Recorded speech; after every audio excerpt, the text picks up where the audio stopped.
आकाशवाणी भोपाल से प्रस्तुत हैं प्रादेशिक समाचार।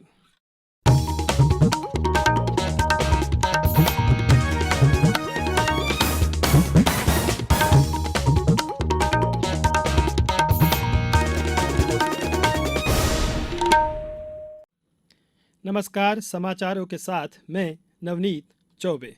सबसे पहले इस बुलेटिन के मुख्य समाचार। देश में बाघों की संख्या बढ़कर 3,167 हुई। प्रधानमंत्री ने कहा, प्रकृति का संरक्षण हमारी संस्कृति का हिस्सा। मुख्यमंत्री ने कहा, आपसी विवादों को निपटाने के लिए मध्यस्थता की पहल हो। और राजधानी भोपाल सहित प्रदेश के कई हिस्सों में मौसम का मिजाज बदला, बारिश से तापमान में आई गिरावट। अब समाचार विस्तार से।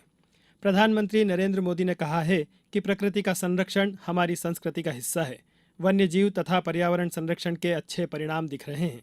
श्री मोदी ने मैसूरू में बाघ परियोजना के 50 वर्ष पूरे होने पर आयोजित कार्यक्रम में आज देश में बाघों की स्थिति से संबंधित एक रिपोर्ट जारी की।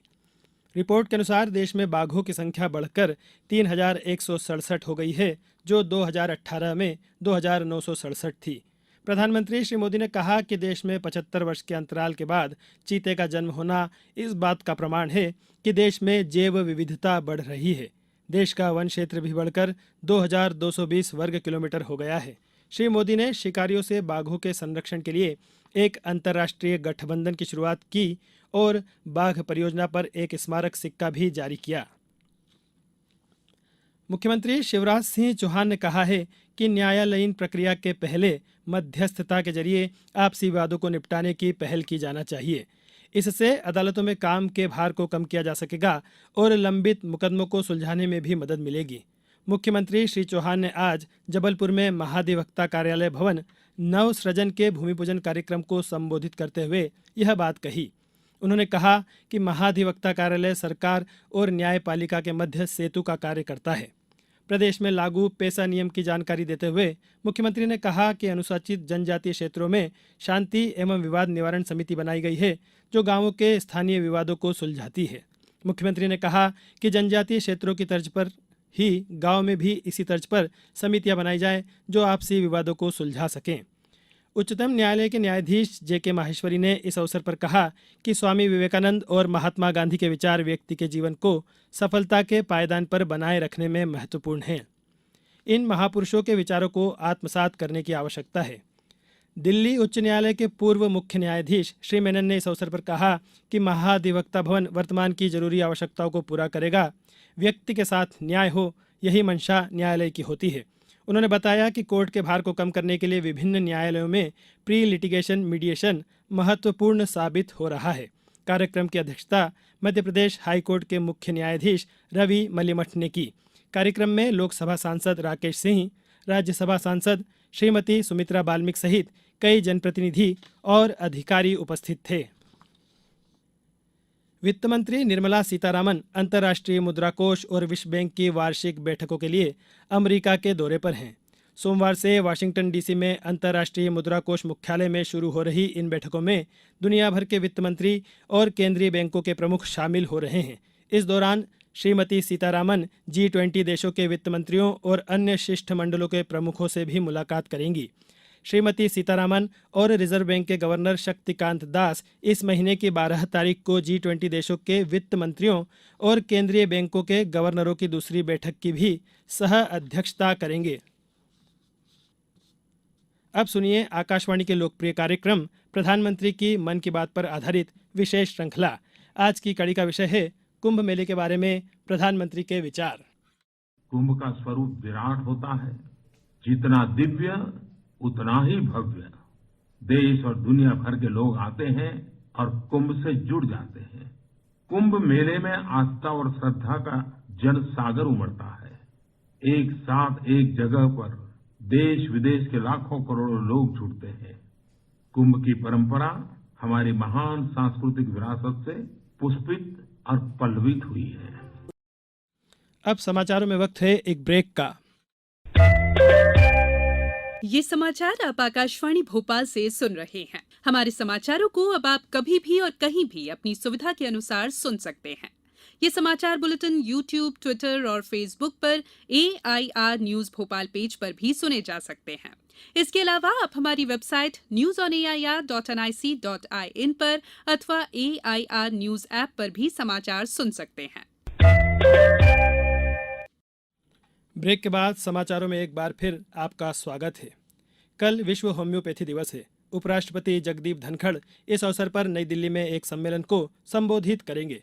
इस सम्मेलन का आयोजन आयुष मंत्रालय के अंतर्गत केंद्रीय होम्योपैथी अनुसंधान परिषद द्वारा किया जा रहा है। सम्मेलन के दौरान विभिन्न होम्योपैथी कॉलेजों और केरल के होम्योपैथी महानिदेशालय के बीच समझौता ज्ञापनों का आदान प्रदान किया जाएगा। इस अवसर पर होम्योपैथी परिषद की 8 पुस्तकों, वेब पोर्टल और वृत्तचित्र का लोकार्पण भी होगा। मुख्यमंत्री शिवराज सिंह चौहान कल सीहोर जिले के रेहटी के गौरव दिवस कार्यक्रम में शामिल होंगे। श्री चौहान इस अवसर पर रोड शो करेंगे और कई निर्माण एवं विकास कार्यों की सौगात देंगे।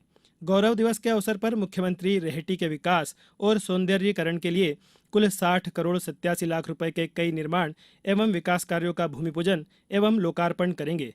लोक स्वास्थ्य एवं परिवार कल्याण तथा जिले के प्रभारी मंत्री डॉक्टर प्रभुराम चौधरी भी गौरव दिवस के कार्यक्रम में शामिल होंगे। ऊर्जा मंत्री एवं गुना जिले के प्रभारी मंत्री प्रद्युम्न सिंह तोमर कल गुना जिले की ग्राम पंचायत भदोरा पहुंचे। उन्होंने यहां मुख्यमंत्री लाडली बहना योजना के पंजीयन केंद्र और KYC कार्य का जायजा लिया। ऊर्जा मंत्री ने पंजीयन कराने आई महिलाओं और पंजीयन कर रहे स्टाफ को सम्मानित कर उनका उत्साहवर्धन किया। उन्होंने पंजीयन और KYC कराने आई महिलाओं से बातचीत की और मुख्यमंत्री लाडली बहना योजना के बारे में विस्तार से जानकारी दी। श्री तोमर ने बताया कि जिन बुजुर्ग महिलाओं को अभी 600 रुपये पेंशन मिल रही है, उन्हें सरकार अब 1000 रुपये प्रतिमाह पेंशन देगी। आंचलिक विज्ञान केंद्र भोपाल द्वारा 11 से 13 अप्रैल तक नव प्रवर्तन महोत्सव का आयोजन किया जाएगा। इस महोत्सव का उद्घाटन विज्ञान एवं प्रौद्योगिकी मंत्री ओम प्रकाश सखलेचा करेंगे। आंचलिक विज्ञान केंद्र के प्रोजेक्ट समन्वयक साकेत सिंह कौरव ने बताया कि इस महोत्सव में स्कूल एवं कॉलेज स्तर के विद्यार्थियों को अपने उत्पादों और डिज़ाइन को प्रदर्शित करने का अवसर मिलेगा। महोत्सव में अभिनव विज्ञान मॉडल प्रतियोगिता के विजेताओं को पुरस्कृत भी किया जाएगा। राजीव गांधी प्रौद्योगिकी विश्वविद्यालय के कुलपति प्रोफेसर सुनील कुमार और उद्योग विभाग के आयुक्त P नरहरि भी महोत्सव में उपस्थित रहेंगे। प्रदेश के कई हिस्सों में आज मौसम का मिजाज बदल गया। राजधानी भोपाल में दोपहर से तेज हवा के साथ बारिश हुई। वहीं इंदौर, गुना, विदिशा, छिंदवाड़ा में भी गरज चमक के साथ बारिश हुई, जिससे तापमान में गिरावट आई है। प्रदेश के कई अन्य जिलों में भी हल्की बूंदाबांदी के समाचार हैं। अब कुछ समाचार संक्षेप में। प्रदेश में पिछड़ा वर्ग एवं अल्पसंख्यक कल्याण विभाग द्वारा छात्रवृत्ति योजना में 250 करोड़ रुपए के बजट का प्रावधान किया गया है। यह छात्रवृत्ति कक्षा 6 से 10 तक पढ़ने वाले विद्यार्थियों को प्रदान की जा रही है। देवास में आंगनवाड़ी केंद्रों पर विधिक जागरूकता शिविरों का आयोजन किया गया।